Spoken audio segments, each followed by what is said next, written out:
Salutations, my fiendish film fanatics. I am the Silver Screen Slasher, and welcome back to the RoboCop versus Terminator special. Oh, apologies that I was absent. Someone apparently stuck me in a grave, and I had to dig my way out. Took me a whole week. Anywho, today I'm joined by my good friends Spike Greene, of the Film Geek Collective, and the mighty CinemaStein. Say hello, gentlemen. Hello, gentlemen. Aha, very funny. Today we are looking at RoboCop 2, released in 1990, 3 years after the first RoboCop came out. Honestly, though, in terms of comparisons between the three different films, I consider this one to be the Ninja Turtles 2 equivalent of the trilogy. Mainly just because of how goofy it is.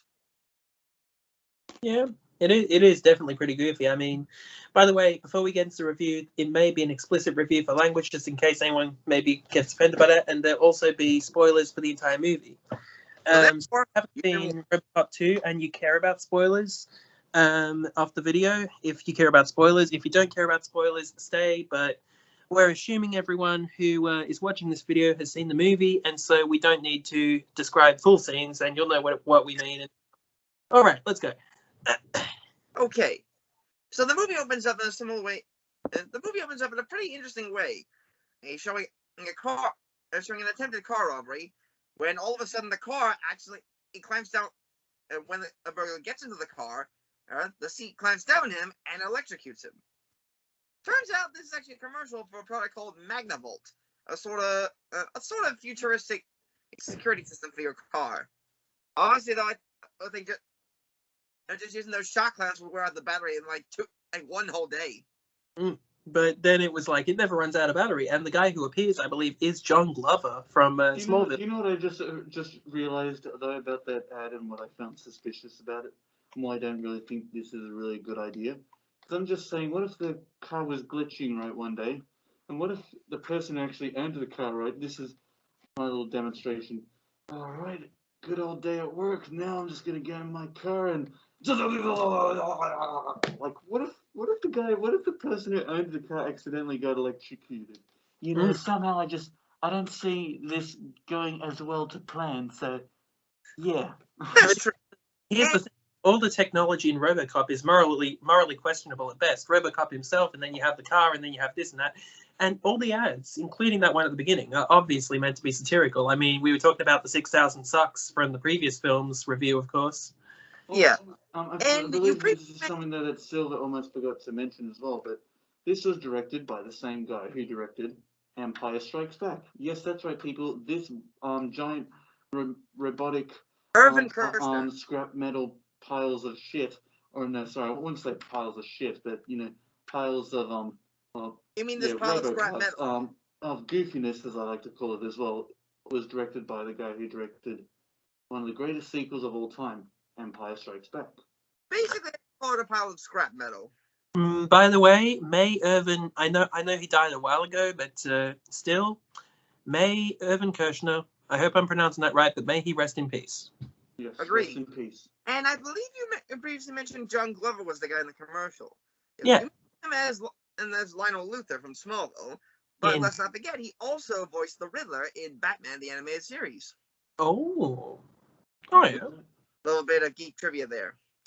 And then anyway, the movie immediately cuts back to one of the original framing devices from the first movie, the news program Media Break, which shows a few more disastrous things happening in this futuristic world, which also introduces a little thing essential to the plot. A new drug on the street called Nuke. Apparently gives you a new special kind of high, and people will do anything to get it. Heck, at one point, it's like heroin. The way they keep using it, it's like they just inject it. But it's super heroin, basically. And it's so addictive that even the Surgeon General gets killed because of it.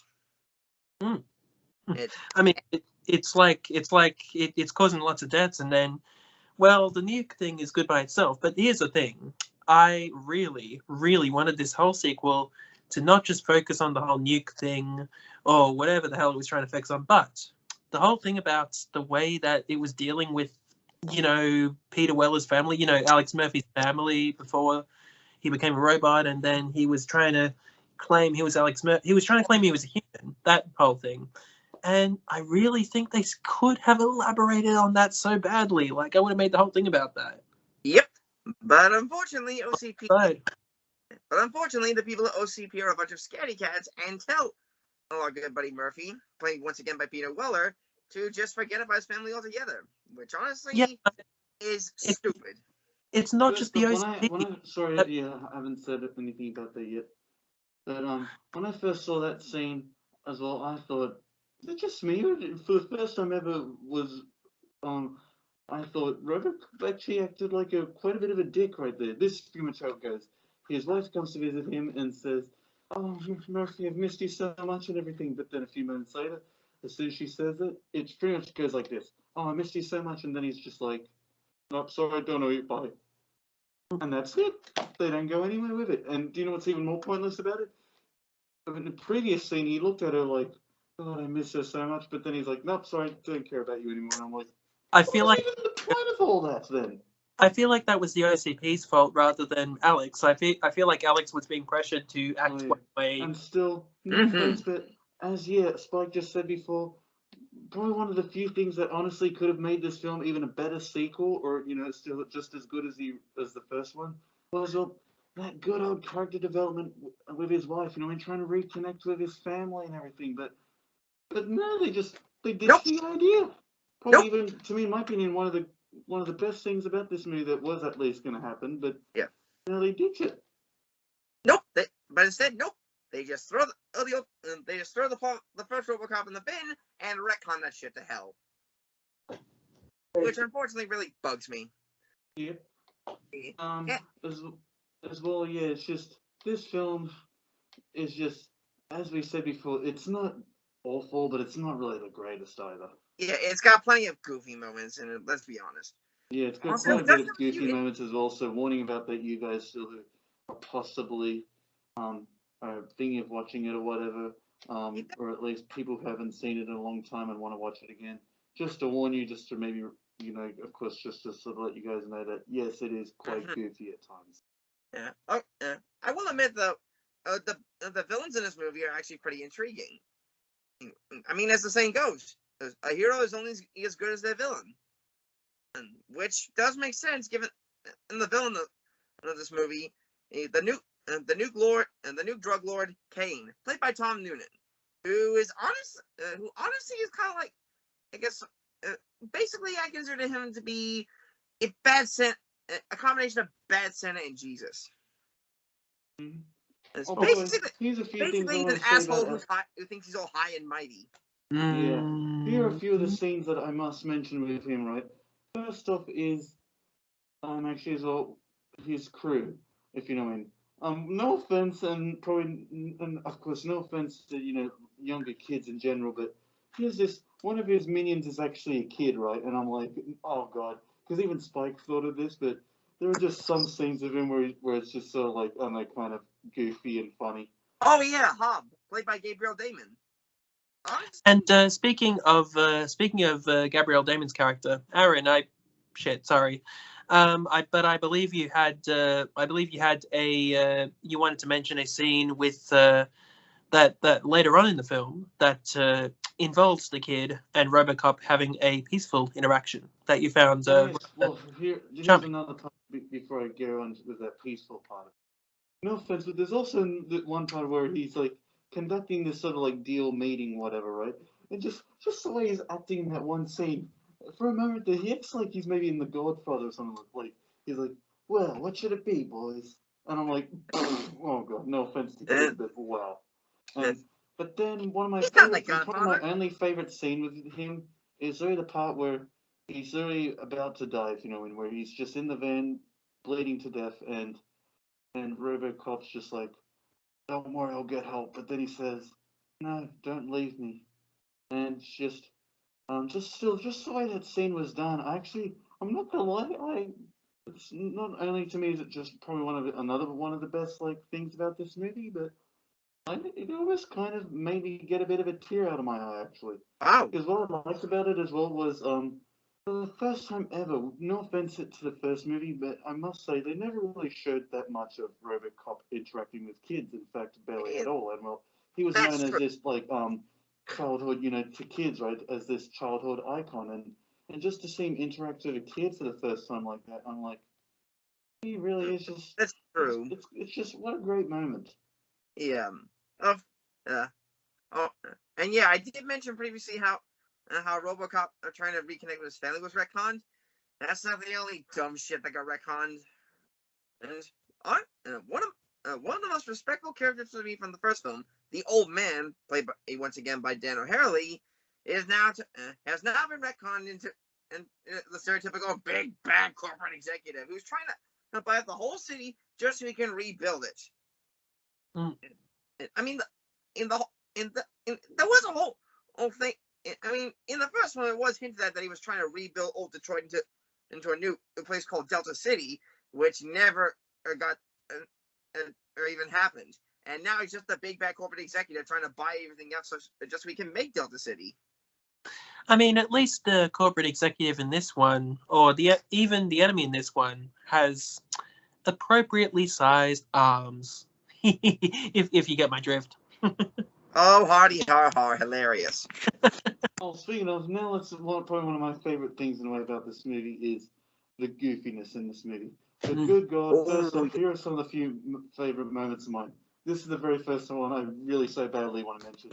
But it's in we'll get more into detail about it though, but it's literally in the last final minutes, like the climax of this film, right? But in one part, right, the old man, as RoboCop is attacking what is at least supposed to be the new RoboCop, right? RoboCop 2, right? AKA as he's going up, as he's going up against him, right? The old man out of nowhere, right, in a very goofy way, says this: "Behave yourselves!" And I'm like, when I first saw that, I was like, just the way it's done, you cannot take it seriously. I mean, what does he think this is? A classroom with two misfits? And he said that in a way like he was dealing with like, I don't know, 2 5-year-old kids, like, yeah, like, I don't know, shooting Nerf guns at each other. Like, what the fuck does he think this is? What does he think he's gonna do? Take his cane and whip their backsides? Welcome to the public. No offense, but there's one part as well where Kane, right, Robo Kane, takes up RoboCop, right, up the elevator, right, like up onto a rooftop, right. But you should see the way he runs up the Oh yeah, I might even show you for an example over here. He to me, he kind of looks like a penguin or something running. He's like, actually, it was like that. Actually, it's more like you as making RoboCop face the stinging blades of the windmill. oh. It just, when I first saw that, I was like, I could not take that seriously. And I feel like they, even do though... you know what it also kind of reminds me of, even I haven't seen the first film of this, at least, like a little film, whatever. Yeah. But that is It 2017, if you know, in the way Pennywise Yeah. runs that time, like,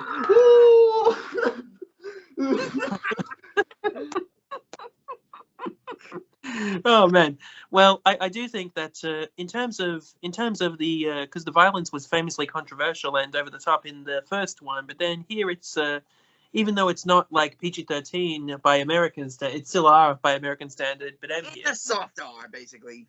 Yeah, but anyway, there's more like blood mists rather than splatters or spurts or sprays in terms of. And that's just stupid.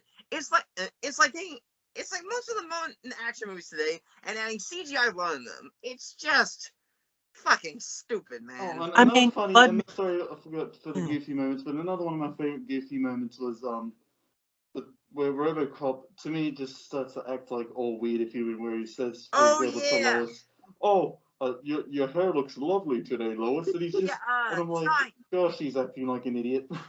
Now it's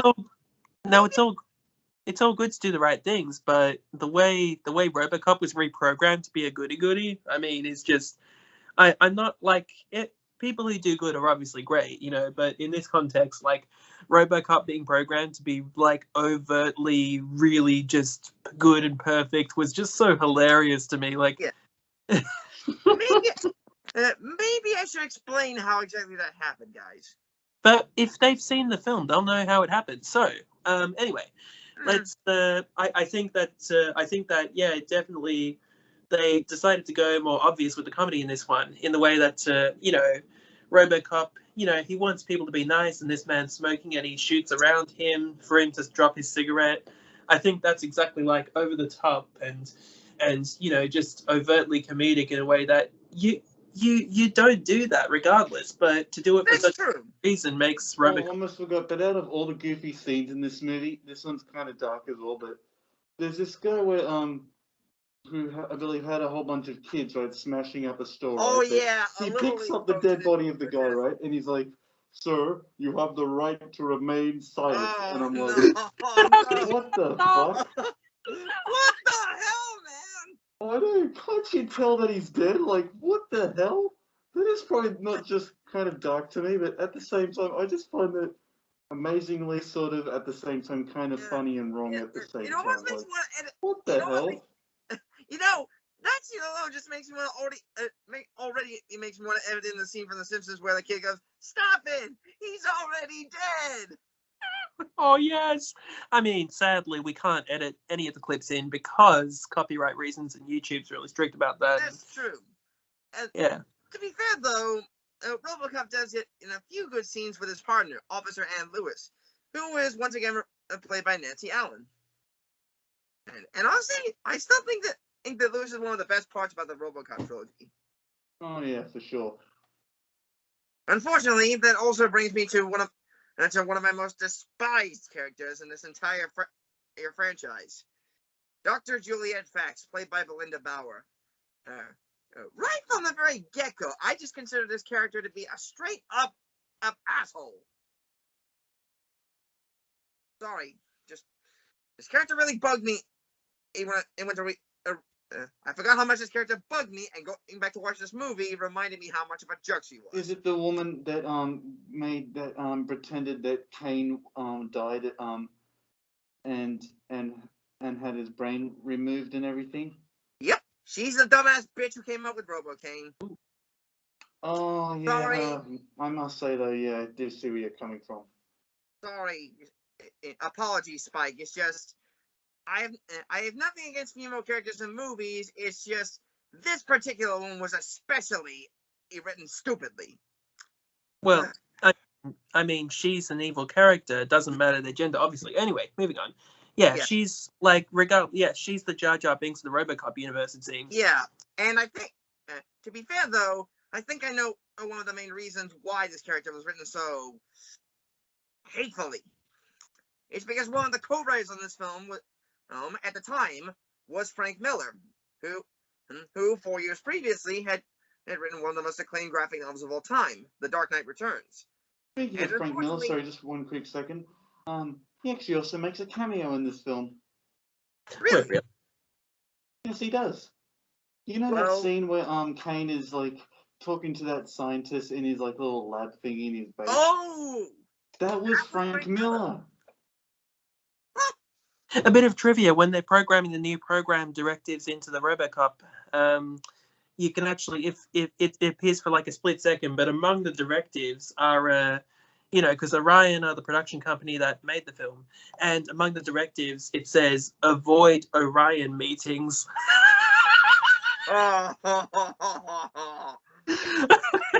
In an Orion film. It's like they're saying, whatever you do, do not join the Orion meetings if you are an Orion member. Just skip work and pretend you're sick. That is just brutal. But it only appears for like even less than half a second. You have to be pausing through to even see it properly. But it's there. To be fair, though, the RoboCop eventually manages to get himself back to normal after, by literally shocking his systems back to a start, and that means once he's booted back up, He's got no directives and is ready to kick some ass. But how does he do that with the blade? I mean, oh, I guess it's like sticking a fork into a toaster. Then, oh, I see. Okay, that's how. No, he didn't use it. He didn't use his data spike. He literally went to a power station and grabbed onto the electric, and literally grabbed the power system.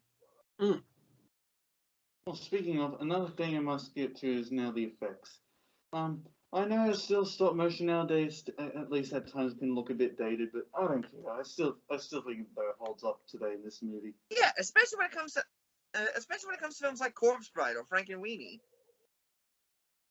Yeah, especially those. So yeah, and what the action I must say as well is good as last time. And yeah, you know, a lot of great action though, I must say. Oh, and another thing I must also might even warn you guys about, but warning, there are a lot of kids, not just even the gangster kid, but there are quite a few kids in this movie even swear. Oh yeah, that was pretty shocking to me the first time I watched it. I mean, John Connery in the Terminator 2 says a bunch of them too as well. I mean, doesn't he sell it in the car like later, dickwad? And you know, I'm pretty sure he says fuck at one point. Until 1991, the very next. And to be fair though, John Connor was more in his tweens. Yeah, but we don't want to spoil Terminator 2 in this review. That's what watching Terminator 2 is for, and that's what watching that review is for. We're not going to spoil another film in... obviously. Link the description.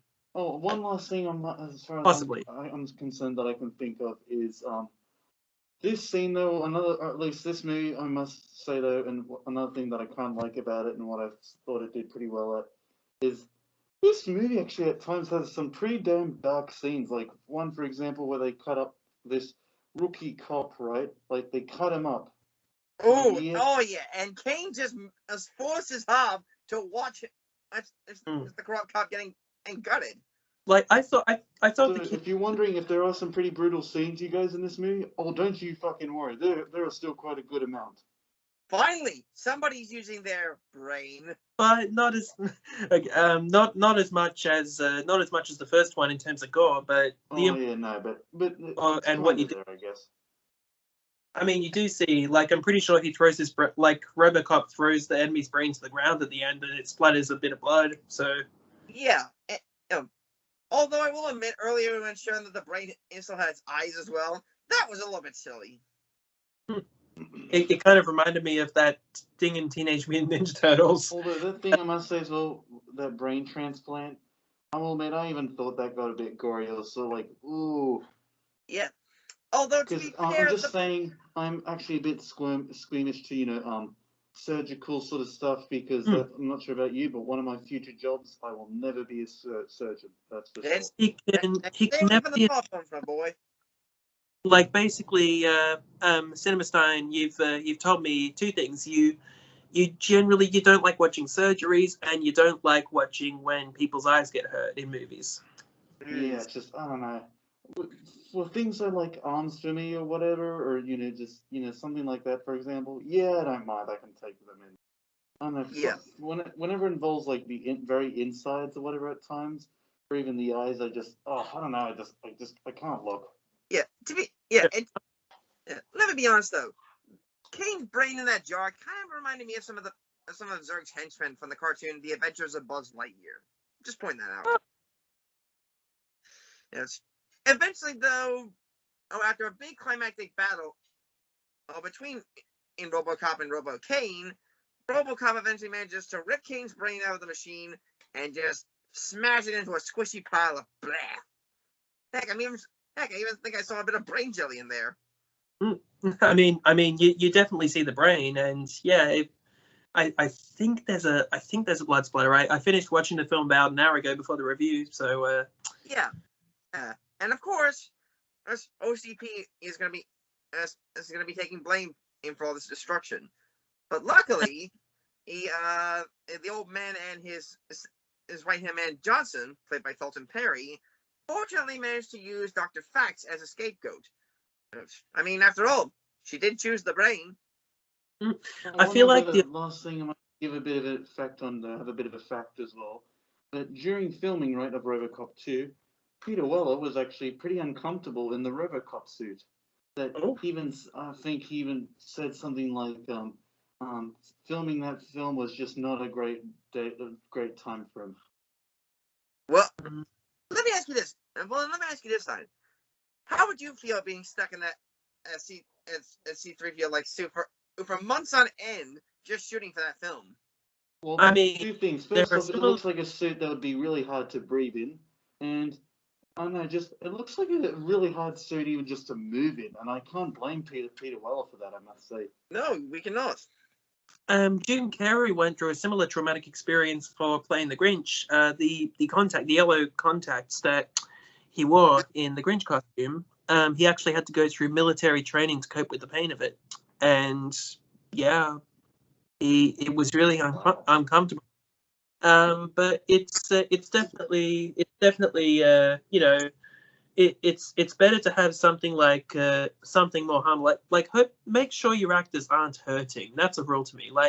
And even don't have the whole Batman and Robin situation where George Clooney found it so hard to take off the Batman suit that he pissed in it. Dude, something tells me I'm glad you didn't bring that up in our review of that movie. Anyway, the movie. Oh, I brought it up again. Anyway, the movie eventually ends with the old man getting away in a limo. Oh, well, Lewis getting pissed about it, and Murphy telling her to be patient. After all, they're only human. And that was RoboCop 2.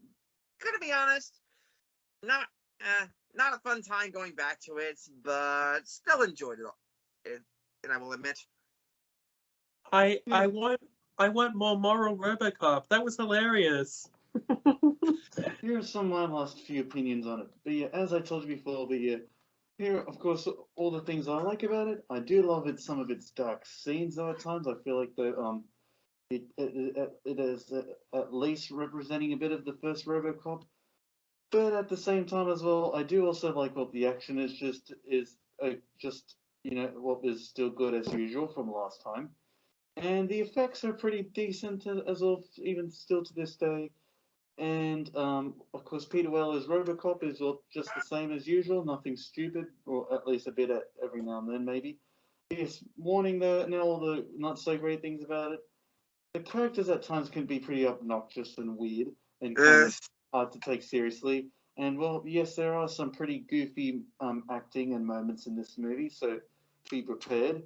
And even the character development, I feel like, unlike the first movie, the character development in this movie at times, a bit of it, just a tiny bit of it was okay, was still pretty good. But then, yeah, the rest of it was just flushed down the toilet pretty much. Behind that, my opinion is that RoboCop 2 is still pretty enjoyable, but would I say it's a really amazing sort of film, whatever? No, it's not a very good film, but it's not a very bad one either. To me, it's just an okay movie.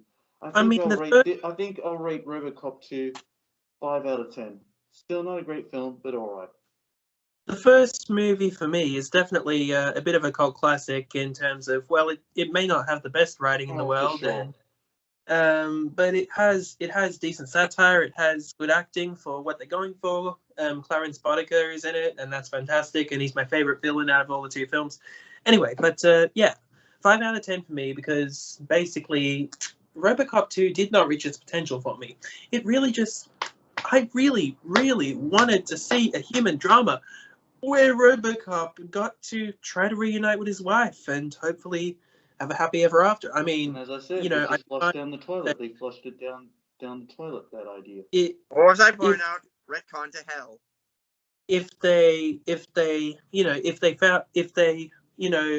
Even if they didn't have a Hollywood ending, even if by the end he, maybe here's a tragic way to do it. Have him not recognize her. She goes away. Have him recognize her again, and then they fall in love for a while, and then the OCP takes him away and absolutely reprograms him so that Alex just dies. Literally, his soul just dies, and then that would show the corporate evil. Yeah, think about it.